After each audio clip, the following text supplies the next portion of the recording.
Selamat datang di channel Pemuja Malam. Jangan lupa like, share, and subscribe ya. Terima kasih.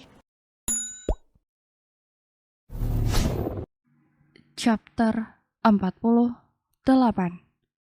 Ngidam. Jadi kalau Vera ikuti semua kegiatan Bi, selain Vera dijaga oleh pengawal, tapi juga dijaga langsung oleh Bi. Kata Sony mengelus kepala Vera yang sudah mulai mengerti maksud Sony. Tapi kan, tenang aja sayang, kamu gak akan capek kok, tatap Sony hangat. Terserah Bi aja deh, Vera nurut. Sony langsung tersenyum lebar melihat istrinya yang patuh itu. Tapi Bi, Vera mau Tasya juga ikut, jadi Vera gak kesepian belajar sendiri. Permintaan Vera. Iya, nanti Bi pergi ke rumah Tasya, minta izin sama orang tua Tasya dulu, boleh apa enggak?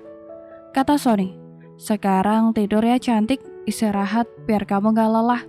Kasihan juga calon anak kita, kalau kamu kelelahan. Sony mengelus perut rata Vera. Iya Bi, Sony memeluk erat dan mengelus kepala Vera agar cepat tidur. Sony tadi juga sudah menghubungi papa dan mama membuat mereka heboh dan mengomeli Sony. Karena apa? Karena Sony ngasih taunya udah malam banget, hampir jam 2 pagi. Sony terbangun karena merasa ingin muntah dan langsung berlari ke kamar mandi menuju wastafel. Sony memuntahkan isi perutnya sampai dia lemas. Bi, kenapa? Kata Vera menghampiri Sony dengan sangat cemas. Vera terbangun karena kedinginan lalu mencari Sony. Ternyata Sony di kamar mandi. Bi mual sayang, lemas. Sony bersandar ke dinding. Vera memegang kedua tangan Sony lalu membantu Sony keluar dari kamar mandi. Setelah membersihkan mulut Sony dengan tisu.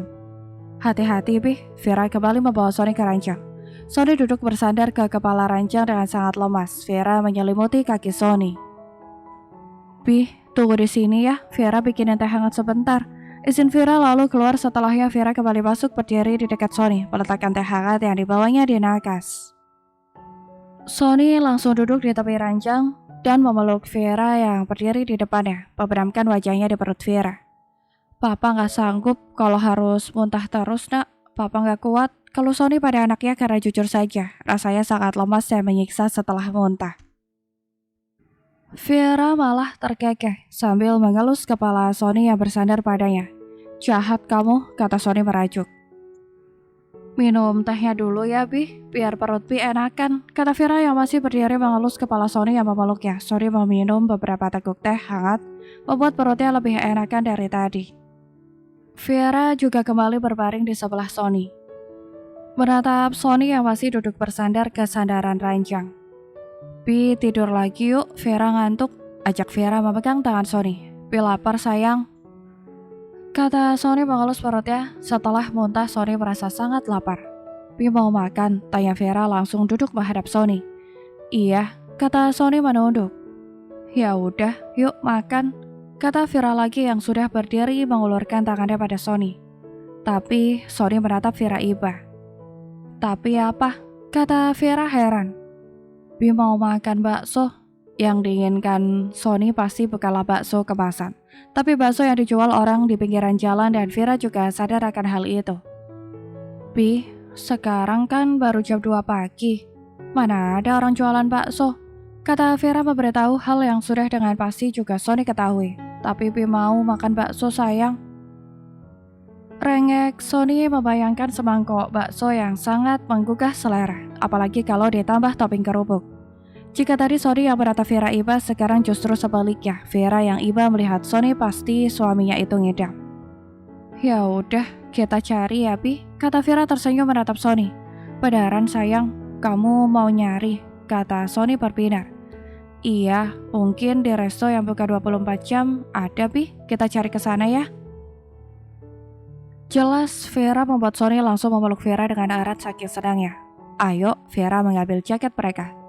Di mana yang masih buka sayang? Tanya Sony menatap Vera yang bersandar di dada Sony di mobil. Karena mereka berangkat juga dengan sopir, karena hari masih sangat pagi. Sabar ya Bi, Vera mengelus lengan Sony. Masih lama, kata Sony tak sabaran. 10 menit lagi tuan, kata sopir menjawab. Perjalanannya memang sedikit lama karena mereka menuju pusat kota. Sony bergegas turun melihat resto yang masih buka. Buka sayang, senang Sony. Iya, yuk masuk, ajak Vera memeluk lengan Sony. Vera memesan 1 porsi bakso. Kok cuma 1 sayang? Komplain Sony. Vera lagi nggak pengen Pi aja yang makan ya, kata Vera.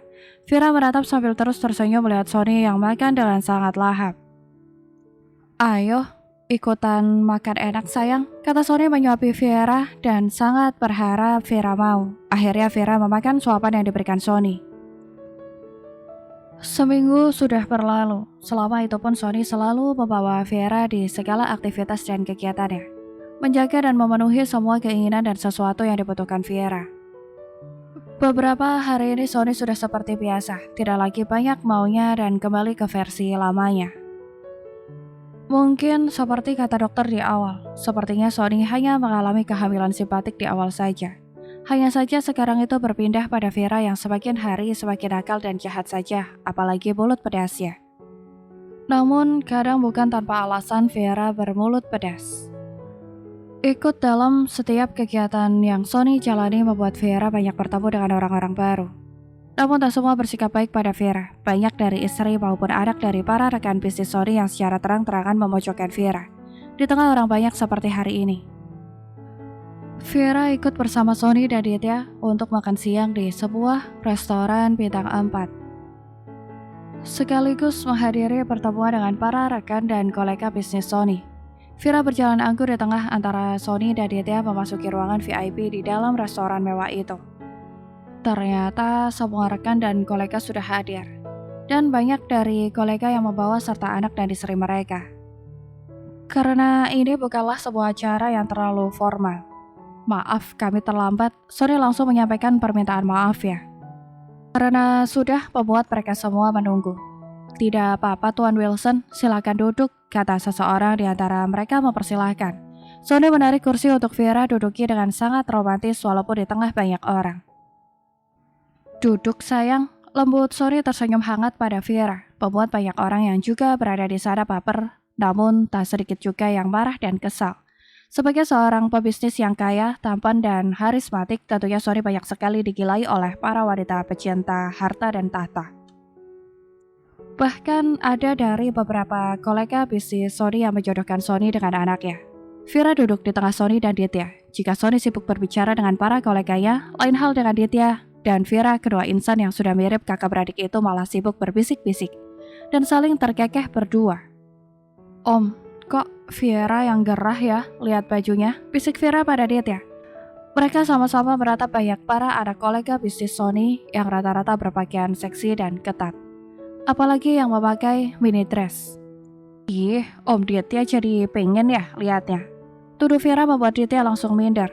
Bukan pengen, tapi jijik, bisik Ditya lagi. Entahlah, keseringan bersama Vera yang ceplos-ceplos membuat sifat pendiam Ditya hilang. Nyonya, Prestir, liatin bodinya tuh, kata Ditya sengaja. Vera langsung menoleh ke arah Sony. Ternyata Sony sedang bicara dengan salah seorang wanita seksi yang entah siapa. Vera memegang sebelah tangan Sony di meja, membuat Sony langsung menoleh ke arah Vera. Kenapa? Kata Sony beratap Vera. Om Ditya lapar dia mau makan katanya. Kata Vera santai membuat Ditya melotot. Dia istri kamu Son, kata seorang ibu-ibu beratap Vera dengan tatapan penuh penilaian. Iya Nyonya Reni, dia Vera istri saya, kata Sony tanpa ragu memperkenalkan Vera kepada koleganya.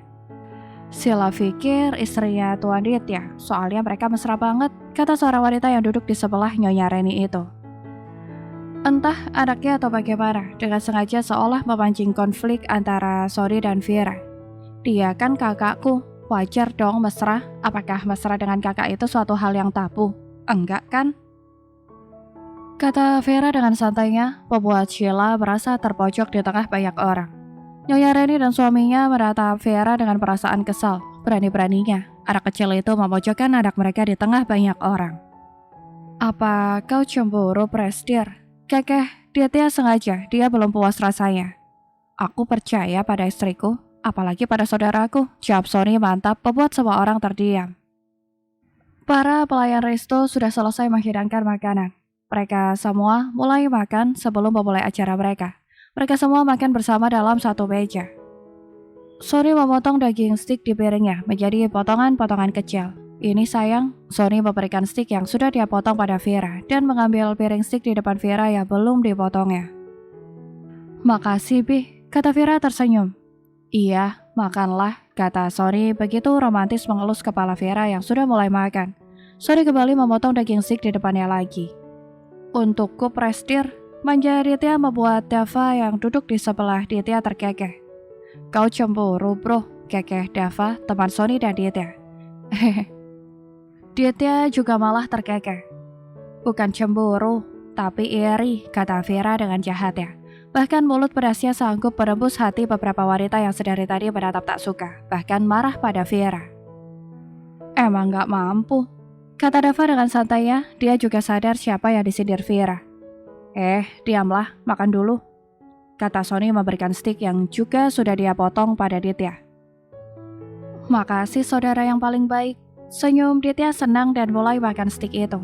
Sebenarnya Sony juga heran kenapa dia tak bisa jauh dari Vera dan Ditya. Entah itu karena hanya mereka keluarga yang Sony punya atau bagaimana, yang jelas Sony merasa kesepian jika tidak ada mereka. Makanya Sony selalu membawa mereka di segala aktivitasnya. Walaupun kadang mereka tak dibutuhkan, seperti sekarang. Tapi jika bersama mereka berdua, hati Sony tenang dan damai saja. Selesai makan bersama, mereka mulai kegiatan yang direncanakan di awal. Masing-masing pebisnis menyalurkan pendapat, aspirasi, dan juga saran-saran mereka untuk mega proyek yang sedang mereka jalankan. Mereka saling mengadu pendapat mereka. Sedangkan Vera dan Ditya hanya diam menatap muak, melihat para anak pebisnis yang selalu saja cari-cari perhatian pada Sony maupun beberapa pebisnis lain. Bersambung.